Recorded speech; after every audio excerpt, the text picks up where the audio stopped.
بسم اللہ الرحمن الرحیم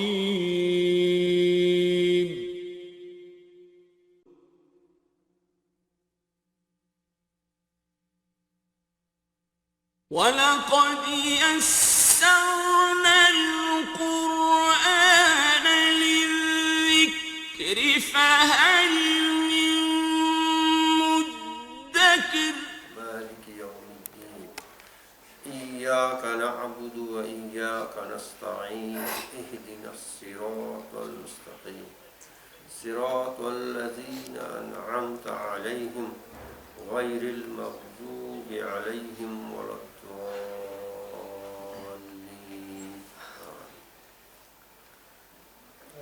صدق اللہ. معزز سامعین کرام، پیارے بچوں، السلام علیکم ورحمۃ اللہ وبرکاتہ.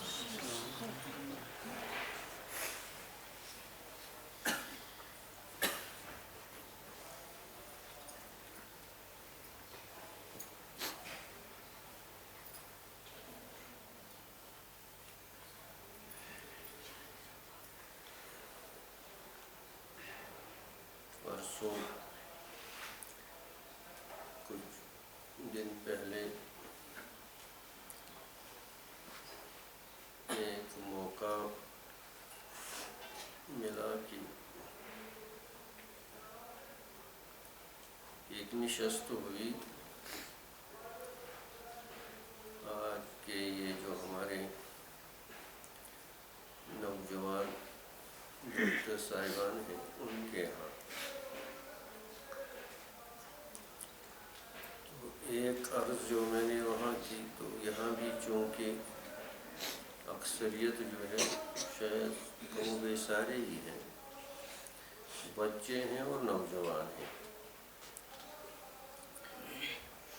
تو وہ عرض میں پھر دہراؤں گا.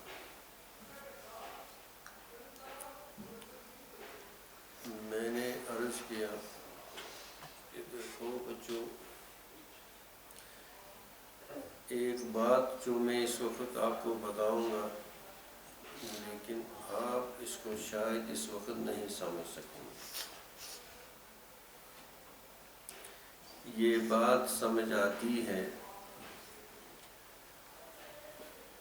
بڑھاپے میں، لیکن اس کو سمجھنا بیکار. یہ بات ہر ایک کو سمجھا، یعنی کسی کو نہیں سمجھا، ہر ایک کو سمجھا، لیکن اس وقت کا سمجھنا بیکار ہوتا ہے.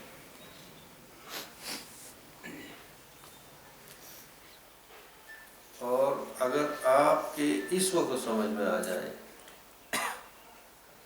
تو یہ اللہ کا بہت بڑا کرم ہوگا. نوجوانی کی عمر جو ہوتی ہے، بچپنے کی یہ جو عمر ہے آپ لوگوں کی، یہ اتنی قیمتی اور اتنی عظیم.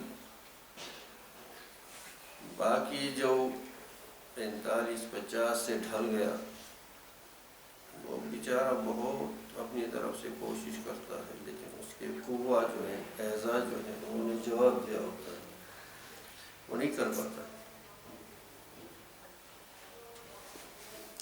تو پیارے بچوں اور عزیزوں، یہ جو نوجوانی کا وقت ہے، یہ جو شباب ہے، اسی لیے فرمایا من الشاب من نشأ فی عبادت، شاب من نشأ فی عبادت اللہ یکون تحت ظل اللہ یوم لا ظل الا ظلہ. وہ بھی ان 7 اشخاص میں شامل ہیں جو اللہ کے سائے میں اس دن ہوں گے جس دن کوئی سایہ نہیں ہوگا، عرش کے سائے تلے. وہ نوجوان جس نے کیا کیا، اپنے بڑھاپے کو عبادت میں گزارا، یا یہ کہ اپنی نوجوانی. حدیث میں کیا ہے، شاب نوجوان، شاب من نشأ فی عبادت اللہ کما قال علیہ الصلوۃ والسلام. وہ نوجوان جس نے اپنی زندگی اللہ کی فرمان برداری میں، عبادت میں گزاری، رات و دن اللہ کی فرما برداری میں گزارے، تو ایسا اعزاز ہے اس کے لیے۔ اور وہ دن اللہ ہم سب کو اپنے سائے میں رکھے۔ وہ دن بہت مشکل ترین دن ہوگا، بہت مشکل ترین دن ہوگا محشر میں، لیکن وہ نوجوان جس نے جوانی میں بات سمجھی، جس کو اس سمجھ میں بات نوجوانی میں آئی، بچپنے میں آئی، بڑھاپے میں ہمارے کو آتی ہے، لیکن وہ بیچارہ کیا کر سکتا ہے؟ اس کے گھٹنوں میں درد، کمر میں درد اور دوسرے عارضہ اس کے ساتھ متعلق ہو جاتے ہیں، دوسری تکلیفیں اس کے ساتھ متعلق ہو جاتے ہیں، بیچارہ زیادہ نہیں کر پاتا۔ اسی لیے شیخ سرہندی امام ربانی رحمۃ اللہ علیہ، امام ربانی حضرت مجدد الفسانی علیہ رحمہ، اپنے جو مکتوبات ہیں ان کے اکثر یہ نصیحت کرتے ہیں کہ دیکھو اس نوجوانی کو غنیمت سمجھو، اس فرصت کو غنیمت سمجھو۔ ارے بچوں، یہ مدرسے کا وقت ہے، اس کو غنیمت سمجھو، یہ جوانی کا وقت ہے، اس کو غنیمت سمجھو۔ ہاتھ سے چلی جائے گی زندگی، ہاتھ سے چلے جائیں گے دن، ہاتھ سے چلی جائے گی یہ طاقت، ہاتھ سے چلی جائے گی یہ ساری قوتیں، پھر ہاتھ ملتے رہیں گے۔ اور یہ دین حق ہے، جو بھی اللہ کے نبی صلی اللہ علیہ وسلم نے فرمایا سب حق ہے۔ تو یہ جو سورہ فاتحہ میں الحمدللہ رب العالمین سے شروع کیا گیا، جس میں معرفت ربوبیت ہے، کیا ہے؟ معرفت ربوبیت ہے، الرحمن الرحیم مالک یوم الدین، اللہ تعالیٰ کی شان رحمانیت، شان رحیمیت، اللہ تعالیٰ کا جلال، یہ جو ان آیات میں اس بندے کو سکھایا گیا تاکہ اس کو کیا ہو جائے؟ معرفت ربوبیت، اللہ کی ربوبیت کو سمجھے، اللہ کی ربوبیت کا احساس کرے۔ اللہ کی ربوبیت کا جو احساس کرتا ہے اس کے اندر کی کیفیت بالکل مختلف ہو جاتی ہے، اس کے ایمان کی کیفیت بالکل مختلف ہو جاتی ہے۔ وہ عجیب و غریب اپنی ایک لذت میں اس کے اندر، باہر سے کیا کیفیت ہو، باہر سے غربت ہو، فاقہ ہو، مشکلات ہو، کیا بھی ہو، لیکن اندر جس نے ربوبیت کا مزہ چکھا، اور یہ معرفت ربوبیت کے بعد ہی جو ہے اس کو معرفت عبودیت ہوگی۔ یہ ہماری عبادت کیوں نہیں بنتی؟ ہماری عبادت کیوں نہیں بنتی؟ صحیح معنی میں ہمارا ایاک نعبد تو صحیح کیوں نہیں ہوتا؟ اے اللہ، ہم تیری ہی عبادت کرتے ہیں، ہمیں عبادت کا مفہوم سمجھ میں نہیں آتا،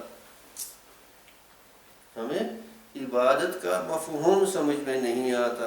اس شیطان کو چھٹی کرو، یہ شیطان میں جو بار بار کہتا ہوں، تعوذ جو ہے، بار بار انکساری عاجزی دل سے اللہ سے اس شیطان مردود سے پناہ مانگو۔ کس طرح سے پریشان کرتا ہے، کس طرح سے پریشان کرتا ہے، مومن بندے کو وسوسوں میں ڈال دیتا ہے۔ شیطان کا کام کیا ہے؟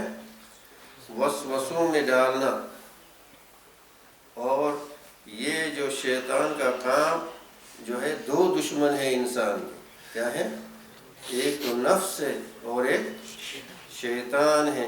اور شیطان جو ہے، یہ جو اس کے انسان کے جو مداخل شیطان ہیں، یعنی جن راستوں سے شیطان کیا ہوتا ہے؟ داخل ہوتا ہے، اس میں جو انسان میں اللہ نے جو اس کے اندر ودیت کی ہے، قوت یعنی شہویہ، قوت اور قوت غضبیہ اور قوت ہوائیہ، یہ تین جو اس میں چیزیں ودیت کی گئی ہیں انسان کے اندر، یہ تینوں اگر یہ اعتدال میں نہیں رکھتا، یہ مداخل شیطان ہے، یعنی وہ راستے ہیں جن سے شیطان داخل ہو جاتا ہے، یہ وہ راستے ہیں جن سے شیطان داخل ہو جاتا ہے۔ اب قوت شہویہ سے اس کے اندر بخل آتا ہے، اس کے اندر حرص آتا ہے، کیا آتا ہے؟ بخل آتا ہے، اس کے اندر حرص آتا ہے، اور قوت غضبیہ کے طریقے سے اس کے اندر تکبر آتا ہے، تعالی آتی ہے، عجب آتا ہے، اور جو قوت ہوائیہ ہے اس کے ذریعے سے اس کے اندر شرک آتا ہے، بدعت آتی ہے۔ اور یہ شیطان جو ہے یہ سب سے زیادہ جو کام کرتا ہے وسوسوں سے کرتا ہے۔ کس سے کرتا ہے؟ ہاں؟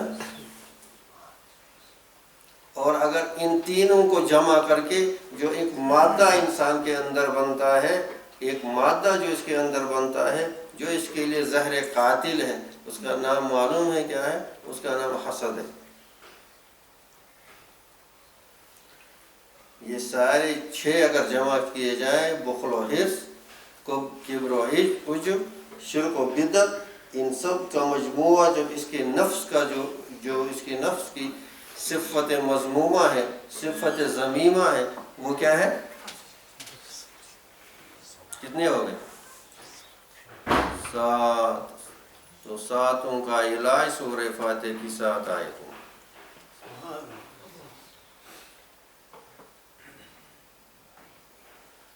ساتوں کا علاج،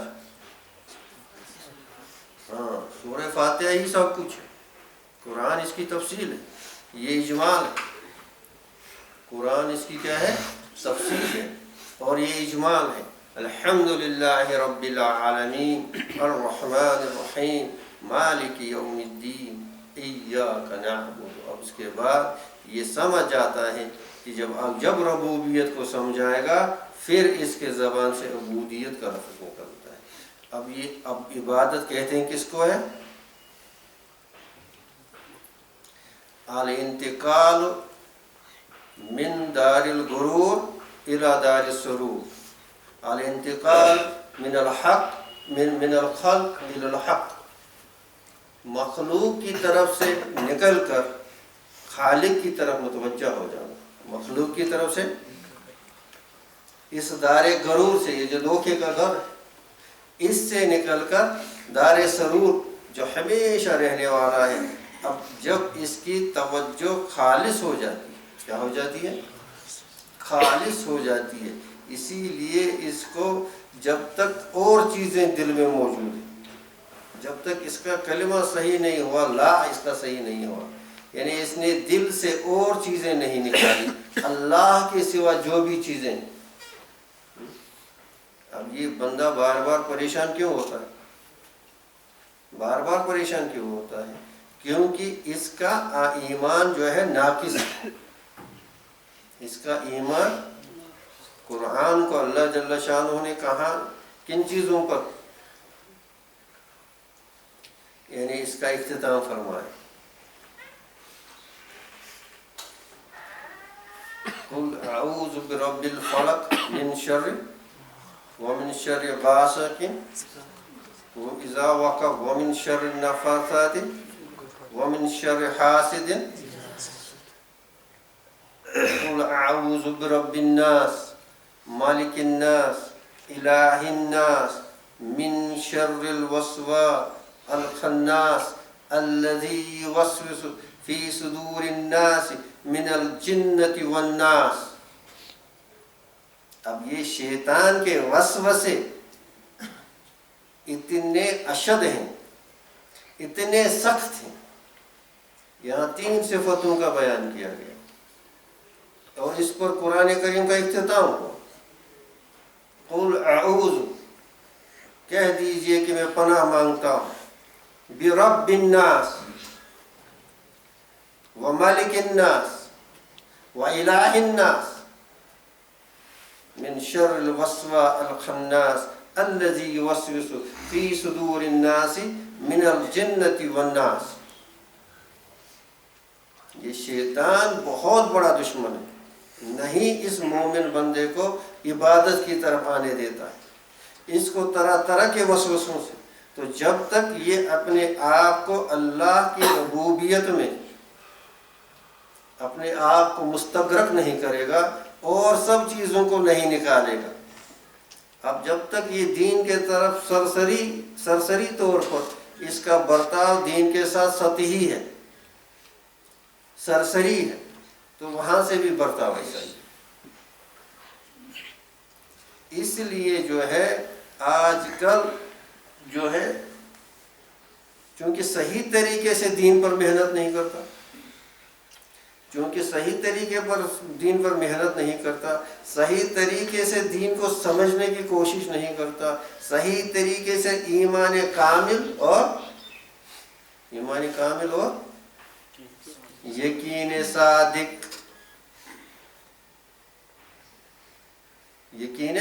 صادق اللہ سے یہ چیزیں بار بار مانگنی ہیں۔ اے اللہ ہمیں ایمان کامل نصیب فرما اور یقین صادق نصیب فرما۔ یقین صادق یعنی بالکل سچا، جس میں ایک ذرا برابر بھی اس کے دل میں شک و شبہ اور اس کا شائبہ تک نہ گزرے۔ ایسی حفاظت شیطان سے اللہ کرے، شیطان سے اللہ جل شانہ ایسی حفاظت کرے کہ اللہ تعالیٰ اس کو کس زمرے میں داخل کرے، جن کے بارے میں اللہ جل شانہ نے کیا اعلان کیا؟ ان لک عبادی ان عبادی لیس لک علیہم سلطان، یہ وہ بندے ہیں میرے، اے بدبخت شیطان ابلیس مردود، تم ان پر تمہاری نہیں چل سکے گی۔ اب یہ میں بار بار کیوں دہراتا ہوں؟ کیونکہ یہ ہمیں حاصل نہیں ہو رہا، ہمارے اندر ابھی شکوک، ابھی عبادت کا مفہوم سمجھ میں نہیں آتا۔ اس لیے اب جب بندے نے سمجھا اللہ کی ربوبیت کو، اب کہا کہ مجھے اس کی عبادت کرنی، اس کے سامنے مجھے جھکنا ہے، اب فوراً سمجھ گیا کہ میرے اندر یہ طاقت نہیں، میرے اندر یہ طاقت، کیونکہ یہ شیطان جو ہے یہ بہت بڑا دشمن ہے اور اس کے دھاؤ پیش بہت زبردست ہوتے ہیں، تو فوراً کہتا ہے ایاک نستعین، اے اللہ تو میری مدد فرما، تو میری مدد فرما۔ تو اللہ تعالیٰ سے استقامت کے لیے دعا مانگو اللہ سے کہ اللہ تعالیٰ نے پہنچایا مدرسے میں۔ اب نبی کریم صلی اللہ علیہ وسلم کے کچھ موئے مبارک سفید ہو گئے، تو صحابہ نے عرض کیا یا رسول اللہ صلی اللہ علیہ وسلم، آپ کی عمر مبارک اتنی نہیں ہے، تو یہ قبل از وقت ہی سفید ہو گئے۔ تو فرمایا